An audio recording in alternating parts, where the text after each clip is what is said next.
हरे कृष्णा। तो श्लोक स्टार्ट करने से पहले हम एक बार प्रेयर्स रिसाइट कर लेते हैं। ओम अज्ञानतिमिरान्धस्य ज्ञानाञ्जनशलाकया चक्षुरुन्मीलितं येन तस्मै श्री गुरुवे नमः।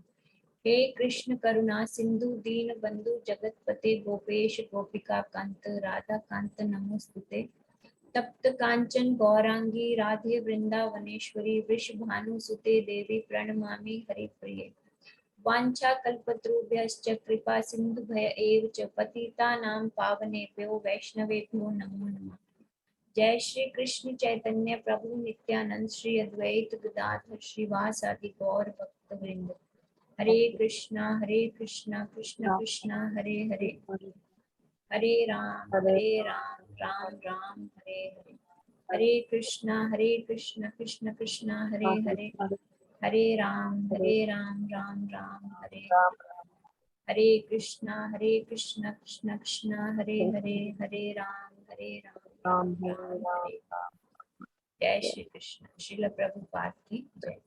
तो आज श्लोक संख्या 2.18 करेंगे हम। और आप लोग अब ये आपको लगेगा कि वही चीजें जो है वो रिपीट होती जा रही हैं। तो एक्चुअली इन श्लोकों में कुछ वर्ड्स भी रिपीट होंगे, जैसे नित्य, शाश्वत, अविनाशी। ये वर्ड्स जो है वो बार बार रिपीट होंगे जब भगवान अर्जुन को अलग अलग पॉइंट ऑफ व्यू से समझाने की कोशिश कर रहे हैं। तो आत्मा के उन्हीं लक्षणों को भगवान अलग अलग तरीके से बताएंगे। अब भगवान रेपिटेशन क्यों कर रहे हैं? ताकि अर्जुन जो है बार बार एक ही चीज को सुनते सुनते उसके माइंड में वो चीज जो है वो फिक्स हो जाए, इसलिए भगवान जो है रेपिटेशन कर रहे हैं। जनरली लोग जब भगवत गीता पढ़ना स्टार्ट करते हैं तो वो इसीलिए लोग छोड़ देते हैं। जैसे ही चैप्टर 2 में एंटर किए, आत्मा के स्वरूप वाले सेक्शन में हम एंटर किए, तो लोगों को लगता है कि ये तो कई श्लोक जो हैं वो एक ही जैसे हैं, रिपीटेड श्लोक्स हैं। बल्कि ये वर्सेस जो है वो रिपीट इसलिए हो रहे हैं ताकि, क्योंकि ये बहुत ही ज्यादा इम्पोर्टेंट सब्जेक्ट मैटर है। जब तक हम ये चीज समझते नहीं कि मैं तो करता हूँ ही नहीं, और मैं कौन हूँ, मैं ये शरीर हूँ ही नहीं, मैं तो आत्मा हूँ, और आत्मा होते हुए भी मैं करता नहीं हूँ, मैंने अपनी इच्छा से कोई कर्म नहीं करना है, भगवान की इच्छा से ही मेरे कर्म होने चाहिए, तभी मैं फिर से जाके अपने शाश्वत धाम भगवान के चरणों में मुझे शरण मिल पाएगी।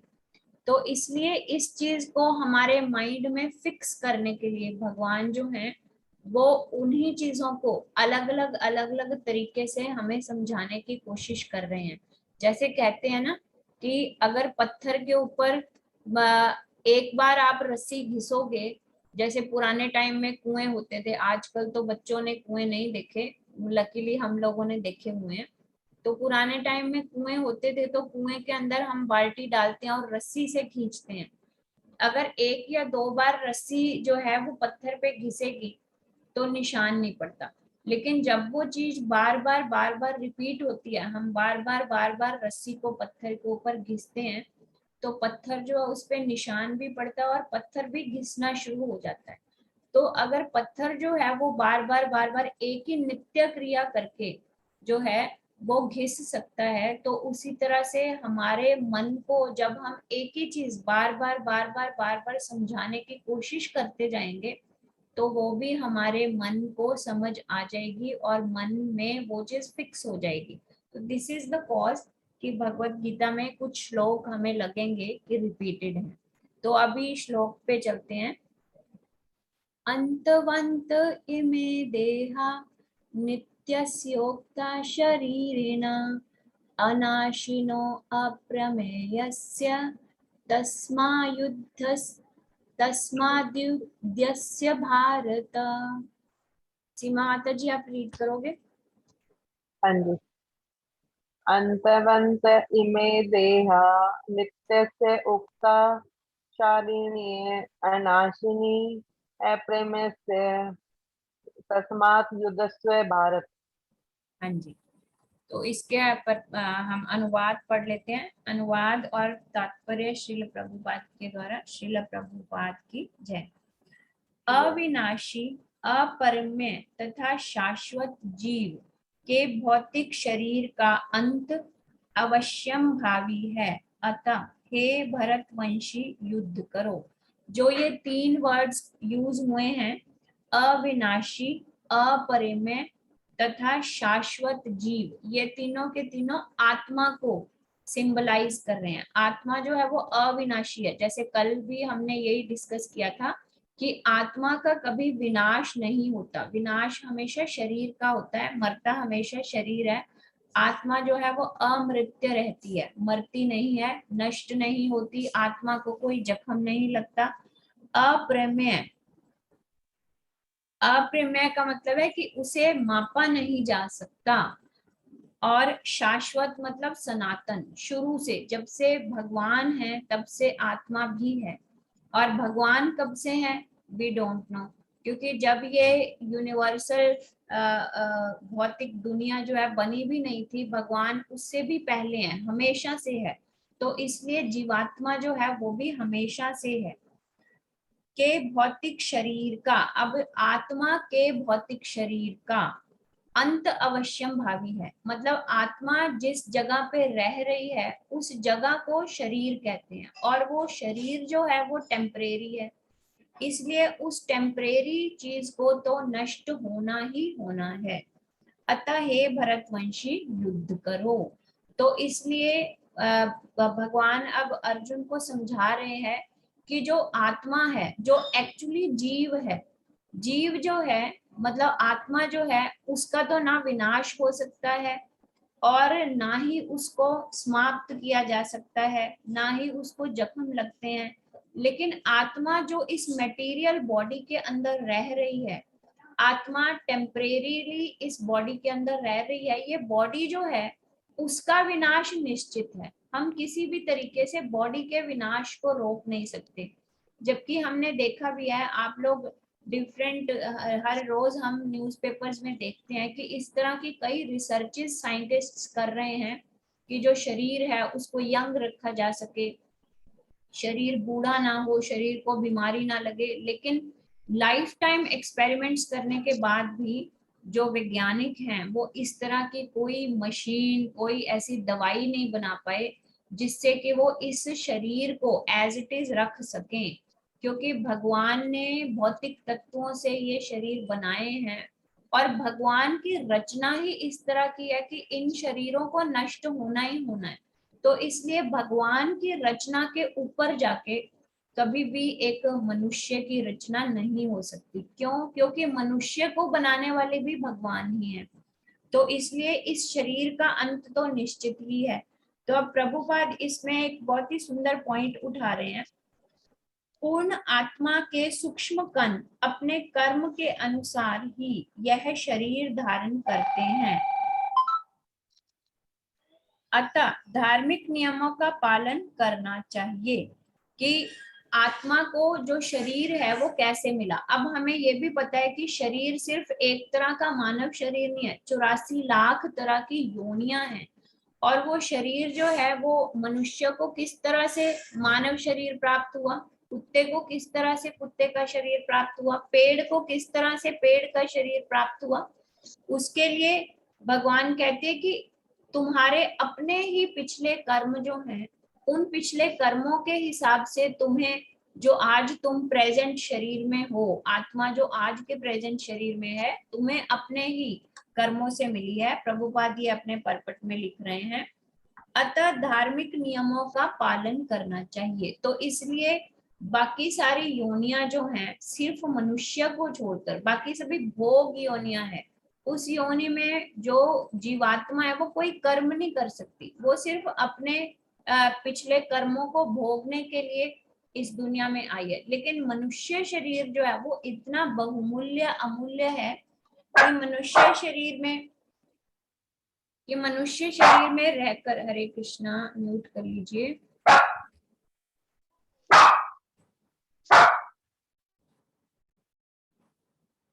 हरे कृष्णा। हाँ जी, तो हम बात कर रहे थे कि मनुष्य शरीर जो है वो इतना बहुमूल्य है कि मनुष्य शरीर में रहकर जो जीवात्मा है वो अपने पिछले कर्मों को तो काट ही सकती है, एज वेल एज अपने नए कर्म भी बना सकती है, अपने नए भाग्य को भी बना सकती है। ये भी हमने पिछले लेक्चर्स में डिस्कस किया था। तो इसलिए प्रभुपाद कहते हैं कि मनुष्य शरीर में आने के बाद हमें धर्म का पालन जरूर करना चाहिए। और धर्म क्या है ये भी हमारे लिए समझने का एक बहुत बड़ा इशू है। ये हमने पहले भी डिस्कस किया है कि जनरली लोगों की धारणा होती है कि हम हिंदू हैं, हम मुसलमान हैं, हम सिख हैं, हम ईसाई हैं, हम बौद्धी हैं, है ना, ये हमारा धर्म है। लेकिन एक्चुअली जो धर्म है वो क्या है?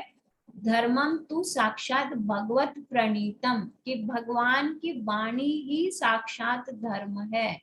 ये तो मनुष्य ने बाद में काल, परिस्थिति और जो भौगोलिक अवस्था है उसके हिसाब से जो है वो संप्रदाय क्रिएट कर लिए हैं। लेकिन एक्चुअली धर्म क्या है?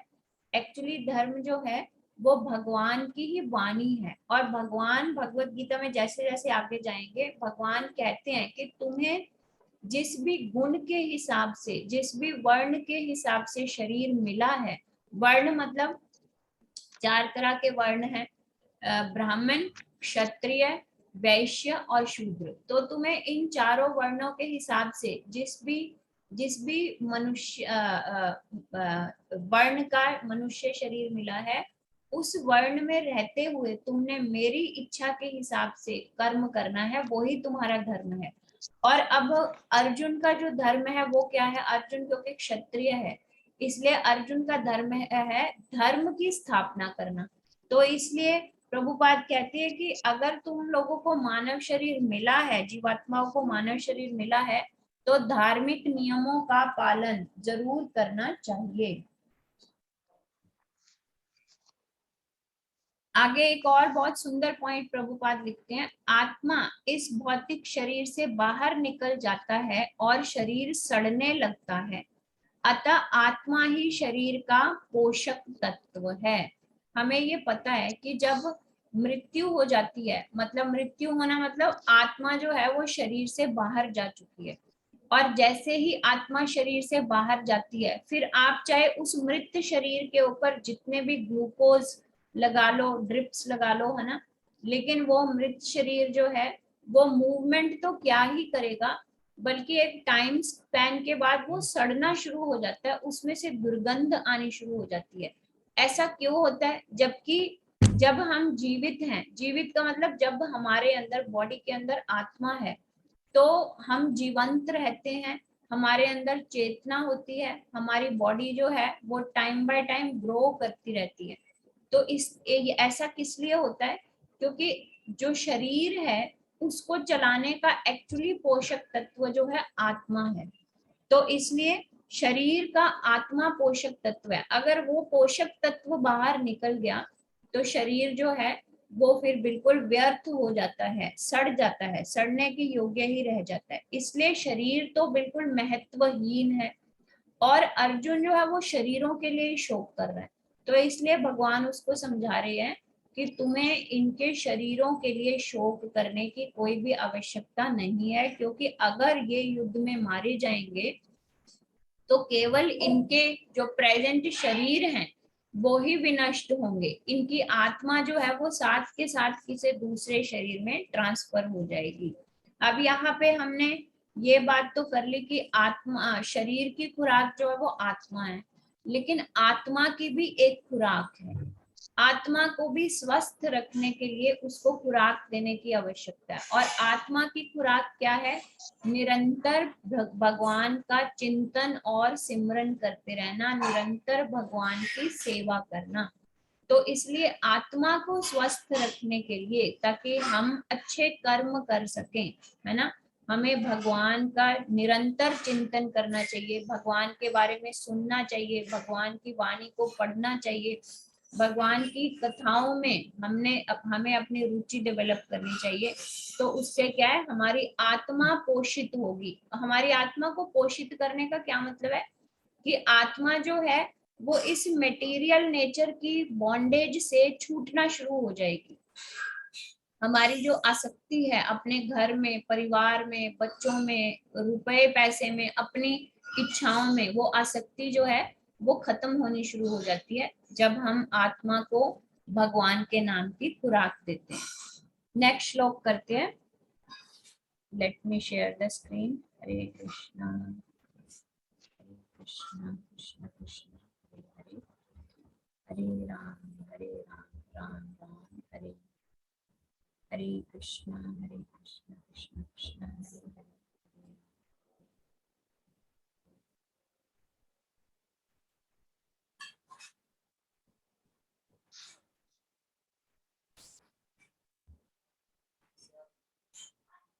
यस 2.19 य एनं वेत्ति हन्तारं यस्य चैनं मन्यते हतम् उभयोतौ न विजानीतो नायं हन्ति न हन्यते। रश्मि माता जी, आर यू प्रेजेंट? हरे कृष्णा। जी माता जी। हाँ जी, हरे read कृष्णा। कीजिए। ये माता जी मुझे दिखता नहीं इतना, इसमें बारीक अक्षर लिखे हुए है ना, इस वजह से। आप मेरे पीछे रिपीट कीजिए। य एनम वेति क्या एनम वेति वेन्ति हंतारम अंतरम यस्य चैनम यस्य चैनम मन्यते मन्यते हतम हतम उभयौ तौ उभयोतौ न विजानीतो न विजानीतो नायम हन्ति नायं नायं हन्ति न हन्यते। न हन्यते। हाँ जी, वेरी गुड। आप सबने रिसाइट किया पीछे। चलिए, तो इसका ट्रांसलेशन पढ़ते हैं। जो इस जीवात्मा को मारने वाला समझता है और जो इसे मरा हुआ समझता है, वे दोनों ही अज्ञानी हैं, क्योंकि आत्मा ना तो मारता है और ना मारा जाता है। तो भगवान अब यहाँ पर और डिस्कशन को आगे लेके जा रहे हैं। भगवान कहते हैं कि जो लोग ये समझते हैं कि जीवात्मा ने जीवात्मा को मारा और जीवात्मा मर चुकी है, मतलब कहने का अर्थ क्या है कि ना तो जीवात्मा किसी को मार सकता है और ना ही जीवात्मा मर सकता है ना।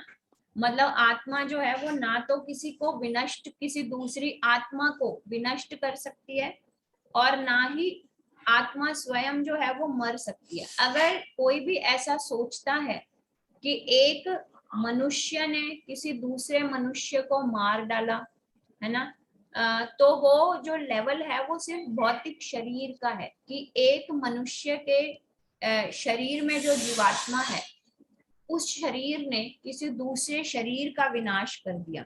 जबकि जो आत्मा है ना तो वो खुद मरती है और ना ही वो किसी दूसरी आत्मा को मार सकती है, क्योंकि आत्मा ना तो मारता है और ना ही मारा जाता है। अब मारता कौन है? जैसे हमने अभी डिस्कस किया था, भगवान कहते हैं कि जो भी हो रहा है वो मेरी इच्छा से हो रहा है।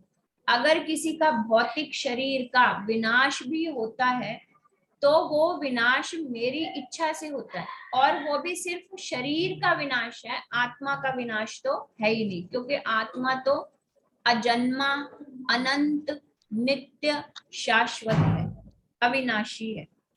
तो इसके परपट में क्योंकि ये वही रिपीटेड है, तो इसके परपट में प्रभुपाद ने एक बहुत ही इंपॉर्टेंट सुंदर पॉइंट दिया, हम सिर्फ उसको ही डिस्कस करेंगे। प्रभुपाद कहते हैं कि कई लोग इस श्लोक की आड़ में आकर कि ना तो आत्मा मारता है और ना मरता है ना, इस श्लोक की आड़ में आकर कई लोग बहुत ही बेरहमी और खुले दिल से पशुवध करते हैं। तो वो यहाँ पर जो है उसकी प्रभुपाद ने बहुत ही ज्यादा निंदा की है, क्योंकि जनरली जो भी लोग नॉन वेजिटेरियन होते हैं, कभी आप उनसे फेस टू फेस कभी डिस्कशन करेंगे तो उनका सबसे पहला जो रीजन होता है ना वो यही होता है। फर्स्ट ऑफ ऑल तो उनको वो पहली बात तो आपको यही कह के रिजेक्ट करने की कोशिश करेंगे कि हमें क्या पता इस बॉडी के बाद हमें कोई और बॉडी मिलेगी कि नहीं, कि हमें क्या पता आगे और पीछे कोई जन्म होते हैं या नहीं, है ना। तो पहला तो ये आर्ग्यूमेंट होता है। तो इसलिए उनके इस आर्ग्यूमेंट में ये होता है कि अगर हमारा कोई पिछला जन्म भी नहीं है, अगर अब हमें कोई आगे जन्म भी नहीं मिलना, कोई कर्म बंधन नहीं है, कुछ नहीं है, तो हम फिर एंजॉय क्यों ना करें अपनी लाइफ को, जो हमारा मन करता है वो हम क्यों ना खाएं, है ना। और दूसरा रीजन वो लोग देते हैं, अगर हम इसी डिस्कशन को आगे बढ़ाते हैं तो उन लोग का दूसरा रीजन होता है कि भगवत गीता में ही लिखा है कि आत्मा को तो कोई मार नहीं सकता, और जो पशु योनि है वो भोग योनि है। इसलिए अगर हम पशु को मारकर उसके भौतिक शरीर को खाते हैं तो इट मीन्स हम तो उस पशु को उसकी भोग योनि से मुक्ति दिला रहे हैं। ठीक है, आप समझ रहे हो कि लोग जो है वो पशु वध करके इस तरीके से आर्ग्यूमेंट्स देते हैं भगवत गीता के श्लोकों को बेस बनाकर, है ना। कि भगवान श्री कृष्ण खुद ही कहते हैं कि आत्मा तो मर नहीं सकती, इसलिए अगर हमने मारा है तो एक भौतिक शरीर को ही मारा है, और क्योंकि पशु जो है वो भोग योनि है, इसलिए हमने उसकी अब उस भोग योनि को समाप्त करके हमने तो उसके ऊपर एक पुण्य कर्म किया है। This is the theory of people जो कि नॉन वेजिटेरियन होते हैं जनरली। तो इसलिए प्रभुपाद इस इम्पोर्टेंट पॉइंट को उठा रहे हैं कि इसका अर्थ ये नहीं है कि अगर आत्मा किसी को मार नहीं सकता और आत्मा मर नहीं सकता तो हम पशुवध खुले आम करें, क्योंकि पशु जो है वो चाहे हैं भोग योनि में ही, लेकिन पशुओं को वो शरीर जो है अपने कर्म भोग करने के लिए मिला है, और उनके जितने कर्म हैं उस तरीके के, जब तक वो उन सभी कर्मों को भोग खत्म नहीं कर देते, उन कर्मों को भोग नहीं लेते, तब तक उनको उस पर्टिकुलर बॉडी में रहना पड़ेगा। जैसे बकरे की बॉडी है या मुर्गे की बॉडी है, जिन जिन चीजों का लोग सेवन करते हैं, है ना, उनका एग्जाम्पल ले रहे हैं हम। तो अगर बकरे की बॉडी एक जीवात्मा को मिली है अपने कर्मों को काटने के लिए, और उसका एक पर्टिकुलर लाइफ स्पैन है, मान लो उसका एक्चुअली जो लाइफ स्पैन था वो 12 साल का था, लेकिन जैसे ही वो बकरा 5 साल का हुआ हट्टा कट्टा है तो उसको काट के मार दिया गया। तो अब क्या होगा उसका, क्योंकि भगवान ने 12 साल की जिंदगी उसको दी थी उसके कर्मों को काटने के लिए, तो उसको, लेकिन अभी 5 ही साल की उसने जो अपना जीवन है उसको भोगा था, अभी उसके कर्म जो है उस भोग योनि में बाकी है। तो इसलिए उस जीवात्मा को फिर से उसी बॉडी में आना पड़ता है, और फिर से वो जो उसकी जर्नी है वो स्टार्ट से शुरू होती है। मतलब जो 5 साल का लाइफ स्पैन वो गुजार चुका था वो उसका एक तरह से वेस्ट हो जाता है। मतलब हम उसको मुक्ति नहीं दिला रहे, बल्कि हम उसको और 5 साल के बंधन में हमने बांध दिया। उस जीवात्मा को तो हम उस पर्टिकुलर शरीर में बांधा ही हमने, एज वेल एज हमने अपने ऊपर भी पाप कर्म जो है वो लगा लिया। अपने ऊपर पाप कर्म कैसे लगा लिया? क्योंकि हम अगर जो है किसी भी जीवात्मा को पैदा नहीं कर सकते, क्योंकि जीवात्मा भगवान का अंश है ना। तो एक जीवात्मा अगर किसी दूसरे जीवात्मा को बना नहीं सकता तो उसको विनष्ट करने का भी कोई हक नहीं बनता। तो इसलिए प्रभुपाद ने यहाँ पे स्पेशली लिखा है कि इस श्लोक का अर्थ यह बिल्कुल भी नहीं है कि किसी भी जीव पर हिंसा की जाए, ना ही जीवात्मा अवध्य है। इसका अर्थ यह नहीं है कि पशु हिंसा को प्रोत्साहन दिया जाए। तो यहाँ पे श्रील प्रभुपाद इस पॉइंट को बहुत ही बोल्डली बोल रहे हैं कि इस श्लोक को बेस बनाकर जो लोग पशु हत्या करते हैं, और वो पशु हत्या भी क्यों कर रहे हैं? सिर्फ अपनी सेंसेस को सेटिस्फाई करने के लिए, अपनी जीभ को कुछ देर का टेस्ट देने के लिए। तो इसलिए प्रभुपाद कहते हैं कि वो लोग उस जीवात्मा को तो वापस उसी शरीर में जो है एक लंबे काल के लिए बांध ही रहे हैं, और अपने आप को भी बुरे कर्मों में प्रवृत्त करके अपने आप को भी कर्म बंधन में बांधते हैं। तो यहाँ पर आज हम एंड करेंगे, क्योंकि आज पार्टिसिपेंट्स कम हैं और नेक्स्ट श्लोक इम्पोर्टेंट है, तो उसको डिस्कस हम कल करेंगे। अभी तक आपका कोई क्वेश्चन है किसी का तो पूछ सकते हैं।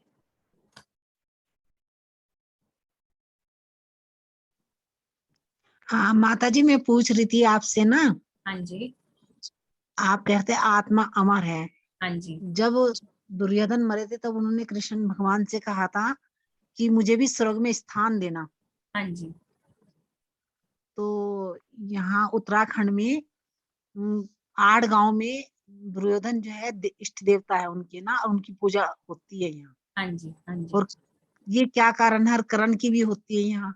माता जी एक्चुअली क्या है, अ, जो दुर्योधन कर्ण चाहे कोई भी रहे हो, है ना, जो भी भगवान की लीलाओं में सम्मिलित होते हैं वो एक्चुअली भगवान के पार्षद होते हैं, भगवान के नित्य सेवक होते हैं।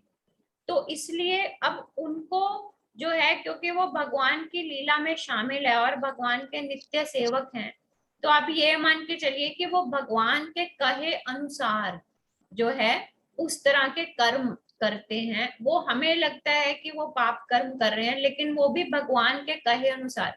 जैसे इसको इजी तरीके से समझ सकते हैं कि अगर एक फिल्म बन रही है ना, अब फिल्म हाँ में जी। जो डायरेक्टर है, डायरेक्टर सारे एक्टर और एक्ट्रेसेस को बताता है कि तुम्हारा ये डायलॉग है और तुमने इस तरह से एक्शन करना है ना। हाँ लेकिन जी। अगर हम देखें कि फिल्म के अंदर जो विलन है, क्या वो एक्चुअल लाइफ में भी उतना ही बुरा होता है? नहीं, वो एक आम नहीं। इंसान की तरह होता है। वो क्या कर रहा है, वो सिर्फ डायरेक्टर के कहे अनुसार काम कर रहा है ना। उसी हाँ तरीके जी। से जो भगवान की लीलाओं में शामिल होते हैं वो सभी भगवान के नित्य सेवक हैं और भगवान की इच्छा के अनुसार वो उस तरह के कर्म करते हैं। और सेकंड कारण क्या है कि हाँ जो जी। भी मनुष्य अंत में भगवान के सामने अगर ये चीज स्वीकार कर लेता है कि हाँ मेरे से मैंने पूरी उम्र पाप कृत्य ही किए हैं और उन पाप कर्मों पे अब मैं पछता रहा हूँ और मैं नहीं चाहता कि आगे के मेरे जो आगे मुझे जो जीवन मिलेंगे उसमें मैं पाप कर्म करूं, इसलिए आप मुझे मुक्त कीजिए, है ना। आगे के श्लोकों हाँ में जी। हम पढ़ेंगे, भगवान स्वयं ही भगवत गीता में कहते हैं कि जो भी अंत समय में मुझे स्मरण कर लेता है, अंत समय हाँ में जी। अगर वो मुझे स्मरण करेगा तो वो सीधा मेरे धाम में जाएगा। अब अगर जो कर्ण है, कर्ण को भी मुक्ति प्राप्त हुई, क्यों? क्योंकि उसको अंत में ये पता चल गया था कि मैं अधर्म कर रहा हूँ और वो भगवान के सामने नतमस्तक हो गया था कि अब जैसा आप कहेंगे मैं उसी तरह से आचरण करूंगा, उसी तरह से मेरे जो आगे के एक्शंस होंगे उसी तरह से होंगे। तो जब वो एंड में भगवान के आगे शरणागत हो गया, इट मीन्स उसने अपने अंत समय में भगवान को स्मरण किया, इसलिए फिर उनका भगवत धाम जाना निश्चित है ना। ये हमारे ऊपर भी लागू होता है कि हम चाहे जीवन सारा अपना जीवन जो है हमने किसी भी तरह के कामों में लगाया हो, लेकिन अगर हम लास्ट टाइम पर बिल्कुल अंत समय में बिल्कुल अपनी बुद्धि अपने मन को भगवान में रमा लेंगे बिल्कुल, तो हम भगवान के धाम अवश्य पहुंचेंगे ही पहुंचेंगे। लेकिन क्योंकि वो लोग जो थे वो भगवान के नित्य सेवक थे, इसलिए उनके चाहे सारी उम्र के कर्म जैसे भी रहे हो, अंत जो है उनको उन्होंने भगवान को शरणागत किया। लेकिन हम लोग जो हैं, हमारा जो शरीर है या हमारी आसक्ति अपने परिवारों में इतनी होती है कि अगर हम शुरू से ये चीज प्रैक्टिस नहीं करते तो एंड में ये हमारे लिए इम्पॉसिबल है। और हमारी मृत्यु जो है वो इतनी दर्दनाक होती है, जैसे जैसे अब आगे जर्नी चलेगी आपको बहुत कुछ आगे सुनने को मिलेगा। हमारी मृत्यु इतनी दर्दनाक होती है कि मृत्यु के समय फिर भगवान का स्मरण करना हमारे लिए इजी नहीं होता, आसान काम नहीं होता। तो इसलिए हमें कहा जाता है कि ये आपको हैबिट होनी चाहिए कि आप हर काम भगवान को याद करके करो, ताकि अंत समय में भगवान को याद करना हमारे हमारे लिए सुलभ हो जाए। पर उन लोगों के केस में क्या था कि वो अंत समय में भगवान को याद कर सके, इसलिए उनको जो है वो आगे स्वर्ग मिले या पुण्य लोक मिले। धन्यवाद माता जी। तो एंड करते हैं मंत्र का उच्चारण करके। हरे कृष्णा कृष्ण कृष्ण हरे हरे, हरे राम राम राम हरे हरे। श्रील प्रभुपाद की जय।